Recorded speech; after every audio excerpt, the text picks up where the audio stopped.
Well, welcome to my interview with Dr. Eric Jensen. Our brain is an adaptive organ or mechanism that responds to the environment. So if you provide young children with positive affirmations, with quality parenting, with stability, with things such as quality medical care, and on and on and on, you end up getting kids that show up at school and they're usually at grade level and they can do pretty well. But as soon as you start adding what we call adverse risk factors like, for example, lack of quality medical care or chronic stress or not getting cognitive skills taught at home that transfer well to schools. As soon as you get those, then kids who grow up in poverty have a greater likelihood of struggling in school. Now, just because students come from poverty, it doesn't mean they will. It's just a probability. So every teacher needs to know every student individually, like this is how this student is, and make no group assumptions like if you're of this color, if you're this socioeconomic status, that means blah, blah, blah. No, it doesn't. What it means is you've got a greater likelihood that you might see this happening in your classroom. So, can you give us an example of, a teacher, what they can do, an activity that they can do with the children to help overcome some of the negative impacts?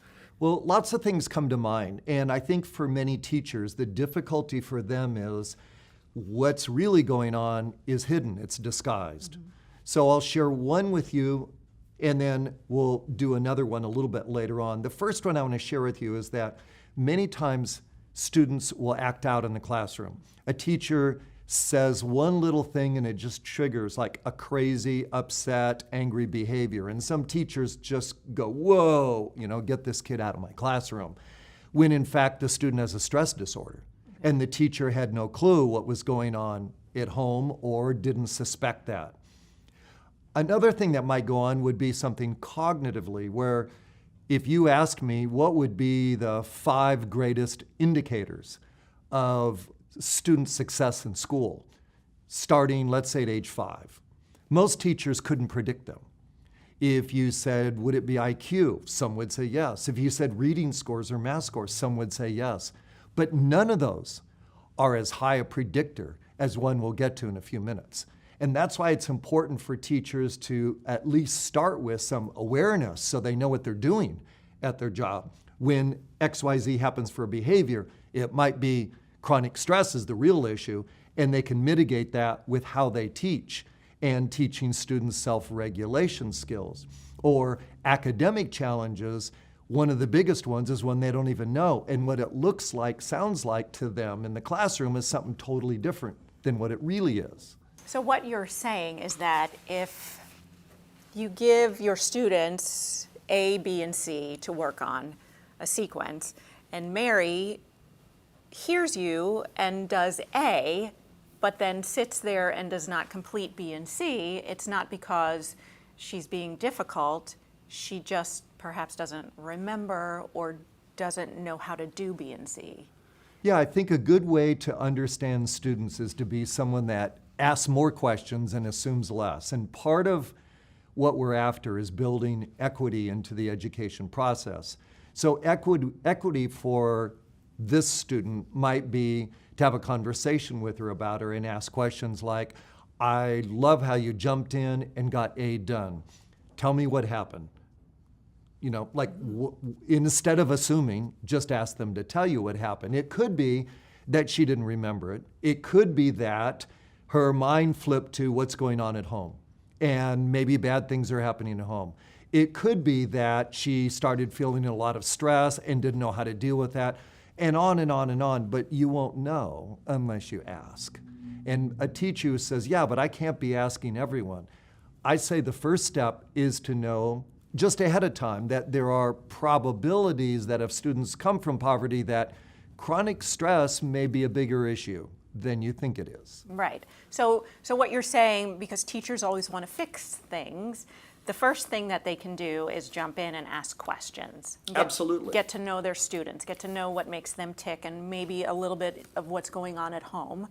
But then my question to you is, teachers are so busy, their plate is so full. How do they, and they have lesson plans to follow, they have parent conferences, teacher meetings, and now you're saying that you want them to take a break and really ask the children some questions and get to know them. How do you address that when teachers say, I don't have time? I think a big myth about teaching is that we don't have enough time to do our jobs, but for a living, I study high-performing teachers. I mean, these are teachers that consistently get 1.5 to 2 to even 2.5 years of gains for every year they teach. And when I watch them, when I listen to interviews with them, you see the same routines that they follow over and over. They invest heavily up front with their students, meaning more activities to get to know them. They build more of a class culture. They foster better cognitive skills at the beginning so that while it looks like they're falling behind, they're actually building velocity for their class. So once they're up and running, their class just starts roaring. And I think many teachers get caught up into, I have to do this, and this. But nothing matters in the classroom until the students feel like you care. Nothing matters in the classroom until students say, I belong in school. I belong in an academic community. Nothing matters until they say, I feel like I can succeed in this classroom. And nothing matters to kids until they feel like, when I work harder, good things happen. I mean, all of those are things that get set up by really high-performing teachers in those first 5 or 10 days, and many teachers never get those set up, and they struggle a lot. But we know enough, not everything, and I sure don't, but we know enough to know certain things do need to happen right up front. And when you invest wisely up front, then you start freeing up your time. An example, most teachers say, I spend so much time reteaching, I don't have any time. And I said, what if I could cut your reteaching time in half?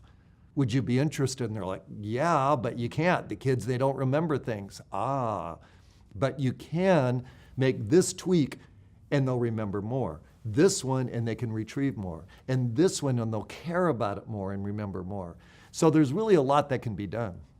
And why now? Why is this something that's so important for the schools now? I think you talked about that a little bit, but can you expand upon it a little bit? I think on a macro level, what we're seeing in our society is that the middle class is getting smaller and smaller.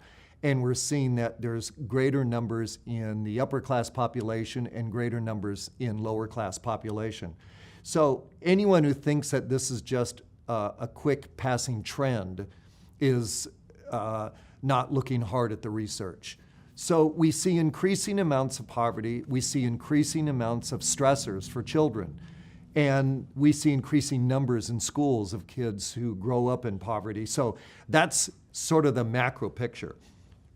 When I designed this program, I said, how do we go after that big problem and hone it down to what you do every day at your job? For example, I said, what are 3 things that if you knew about them in the classroom, that your job would be easier as a classroom teacher and you'd be way more effective? Then I started to go after some of the myths. Like an example of a myth is that some kids are just lazy. No, they're not. Infants, a week old, appear to be lazy, but guess what? Effort's teachable. Some kids just have a bad attitude. Actually, attitude can be taught, and I show you how to do that. Or another example is, some kids just don't seem very smart. Well, actually, cognitive capacity can be taught. You know, Einstein's famous for struggling through his first 8 years in school.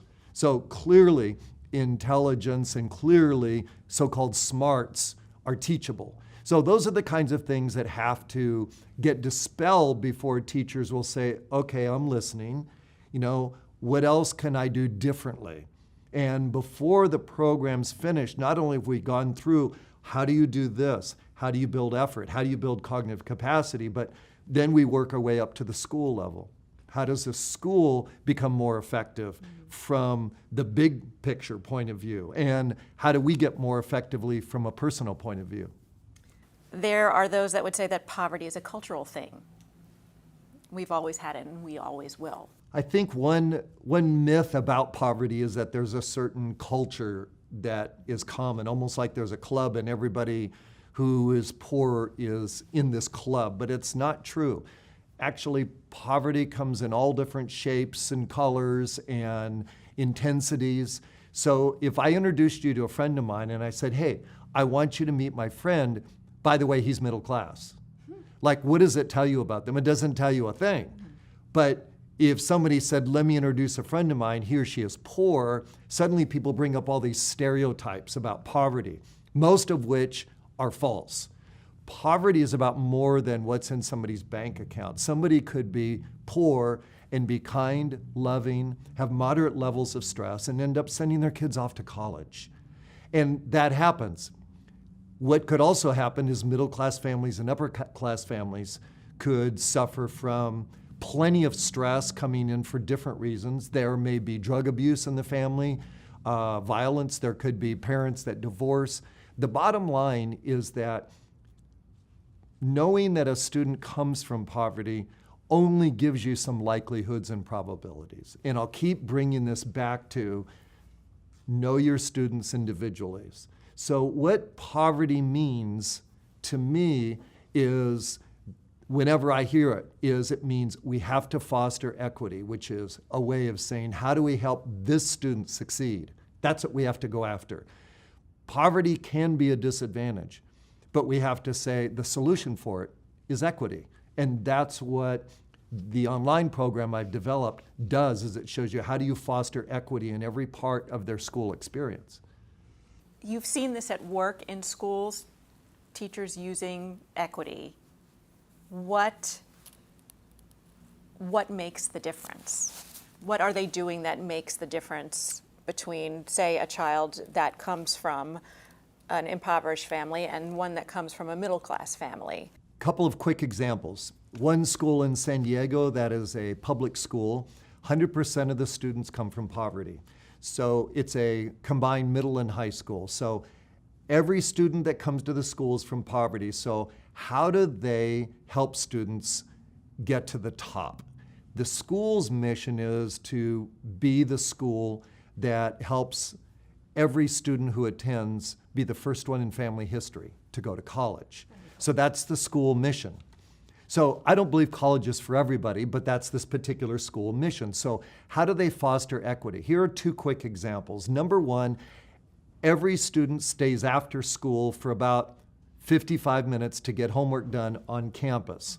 Why? Because the school has created a relationship with a nearby university so that when kids stay after, they get the academic support that they might not get at home for getting their homework done 100% of the days, 100% right, 100% of the school year. So imagine if you had students that were that good at completing their homework. This one school has over 100 tutors that show up at the school site every day. And by the way, the cost to the school, $0. Here's another thing that they do. Most middle and upper class families are used to filling out forms, especially financial forms. But families from poverty are not only not very good at that, but may not have the time or the savvy that's required for all of that. And it may be very stressful. So this school has a scholarship committee for every single student in the school. You get your own committee that sits down with you and says, what do you think you might want to do when you're out of school? Kid says, I don't know, maybe this or maybe that. And they'll come back next week and say, we have a couple of universities that are strong in these subjects. And if the kid says, whoa, I think you forgot, our family doesn't have any money, they say, not a problem, we'll help you get a fully paid scholarship. And the next week they show up with, here's the classes you need to take in 9th grade, 10th grade, 11th grade, 12th grade. And if the kid looks at the classes to take and goes, whoa, you've got me taking, trigonometry and calculus, and the kid's saying, me and math is like this, I'm not good at that. And they say, not a problem, we'll get you a tutor. Like, that's what equity looks like, meaning they won't let you fail. And so when it comes time to actually fill out the forms, that committee sits down with the child's caregivers, dad or mom or whomever, and they sit down with the school counselor, and they sit down with another person who works with them to make sure every single scholarship form gets filled out 100% correctly every single time and mailed in ahead of schedule to the right academic admissions person so the kids do get a scholarship. Now, when you hear about that, it sounds like a lot of hand-holding, but you wouldn't need to do that for many middle and upper-class families. Right. But this school does that, and every year over 95% of their kids do go on to college. That's amazing. Yep. It is. You know what it's about? It's about providing equity, but also having a high intention to do that. Most people go, whoa, it's a lot of work. Well, my question is, how badly do you want students to succeed? Is it lip service, or are you serious about it? And why do you become a teacher in the first place? Exactly. Right. Okay, so we've talked a lot about the teachers, but they're not the only ones in the school system. What role do the other administrative people have? What is their job in this improvement process? Clearly, everybody plays a role. So one thing that we can do is we can bump up not just the numbers, but the quality of parental participation. The research tells us that quality parental participation is priceless. It's worth a lot. But just having them be busybodies isn't very helpful at school. The second thing, leadership. Teachers want leaders that they can look up to, they can believe in, and they respect. So from a leadership point of view, I want leaders at the school that are willing to step up to the plate and to say, where do you guys want to go with our school? Where do you want to go with our kids? They have to have a single unifying mission that everybody can buy into. If you cannot get everybody going in the same direction, it's almost like you have a crew team and you have half of them rowing one way and the other half going in the other direction. You don't go anywhere. So leaders can help coalesce teams at the school and help coalesce discussions around what's the one thing that we all buy into. In the school that I've mentioned earlier about a school that sends 95+% of its kids off to college, every staff member says, yeah, that's what we want to do at our school. So when they have a decision to make at the school, they have to use as the criteria. Does this help them get into college or not?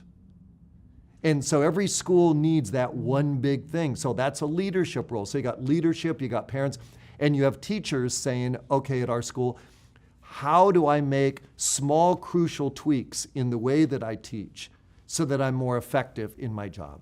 What can the leaders do to change that, to change the culture of the school, to change the culture of their teachers and say, come on, let's do this for our kids? I think part of what really good leadership is about is getting to know those that they're working with well enough to be able to know what are their buttons. Mm-hmm. And so what drives one teacher may not drive another. And an example would be some teachers at any campus are going to be driven by getting better. Like there's a great amount of internal satisfaction. We call that button mastery. Not everybody has that, and that doesn't make them a bad person. Their button might be, for example, affiliation. Like, I want to be on a team. That's an important button for some people. Another button for a teacher at school might be things like status, like I want our school to be the best one in the district. That's different than affiliation, and it's different than mastery. Part of what leadership does is the leadership knows that to this person, I'm going after that button within them, and to this, that button. And you might think, well, that's almost impossible with a staff of 50 or 100. But the truth is that you have clusters that all need to hear a certain message, and a different cluster that needs to hear another message. But all of those messages are still taking the school in the same direction.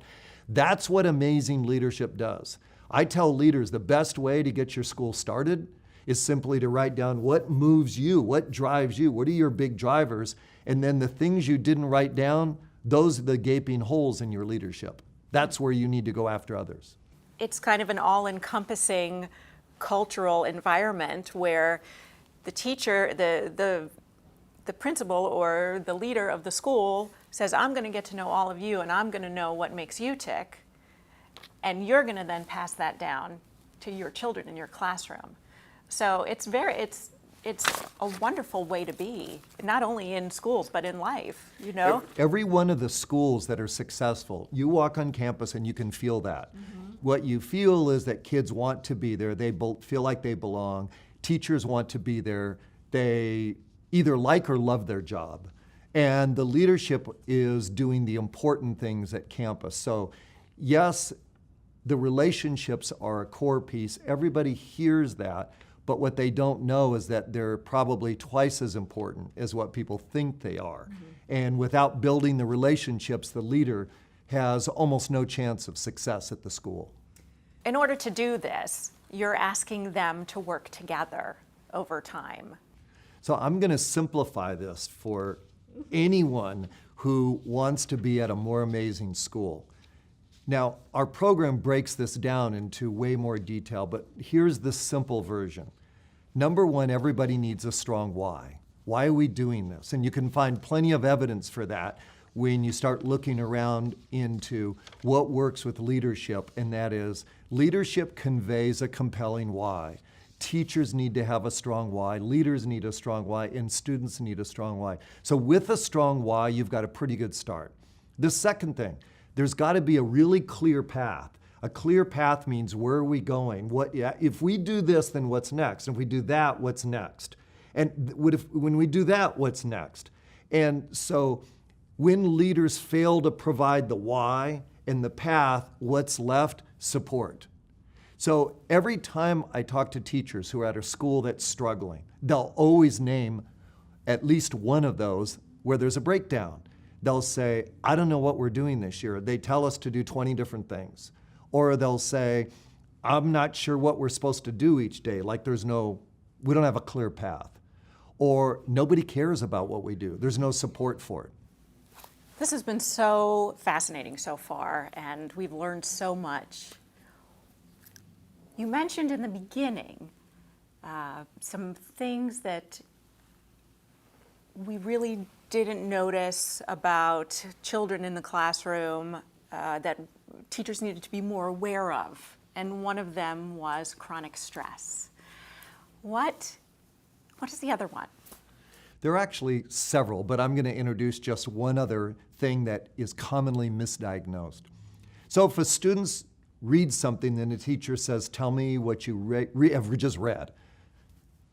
If a kid reads something and a teacher says, tell me what you just read, some students will go like this, and they don't know. And the teacher will think they weren't paying attention. Or if they ask them to do a simple math calculation in their head, like what's 4 times 5? Some kids will go like this, and they'll think kid wasn't paying attention. The bigger problem is not attention. Usually kids do pay attention. The problem is something that not one teacher in 1,000 knows, and even if they know it, they don't know how to make it better. That's working memory. It's the ability to hold something in your head and then to be able to juggle it. And working memory turns out to be a greater predictor of student success at age 5 than IQ. It's a greater predictor than reading test scores, math test scores, a greater predictor than motivation, attitude. Working memory is that powerful, but working memory is consistently weaker in students from poverty because it's impaired by chronic stress. So thank you so much, Dr. Eric Jensen, Teaching with Poverty in Mind.